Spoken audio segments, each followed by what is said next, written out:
आज थोडंसं जाणून घेऊया गुगलच्या लोगोबद्दल। 4 सप्टेंबर 1998ला लॅरी पेज आणि सर्जेय बिन या दोघांनी मिळून गुगलची स्थापना केली होती, जी की एक सर्च इंजिन कंपनी आहे। गुगलचा लोगो 1998 मध्ये निर्माण करण्यात आला, जो की गुगलचे सहसंस्थापक सर्जेय बिन यांनी जिम्प या फ्री सॉफ्टवेअरच्या मदतीने बनवला होता। गुगलचा लोगो आधी एकदम सोपा आणि साधारण ठेवण्यात आला होता, ज्यामध्ये लाल, पिवळा, हिरवा, निळा असे बेसिक रंग वापरून तो लोगो तयार करण्यात आला होता। त्यानंतर गुगलच्या रचनांमध्ये महत्त्वाच्या बदलांमुळे आज गुगल हे जगभरातला सर्वाधिक ओळखला जाणारा ब्रँड बनला आहे।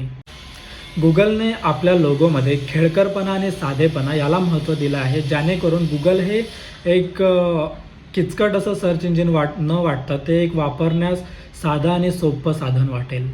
पुढे 2015मध्ये गुगलने आपला लोगो मोठ्या प्रमाणात अद्ययावत केला।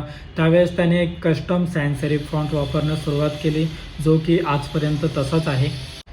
त्याचबरोबर तो लोगो मोबाईल फ्रेंडली आणि रिस्पॉन्सिव्ह बनला आणि तो सगळीकडे वापरण्यास सोपा झाला आणि वाचनासाठी सुद्धा सोपा झाला। 2015मध्येच गुगलने ॲप्ससाठी आणि ब्रँडिंगसाठी जी हे रंगीत आयकॉन वापरण्यास सुरुवात केली, जो की आज एक जगप्रसिद्ध आयकॉन म्हणून ओळखला जातो। थँक्यू मित्रांनो, ही माहिती तुम्हाला कशी वाटली? जर आवडली असेल तर लाईक आणि शेअर नक्कीच करा। थँक्यू।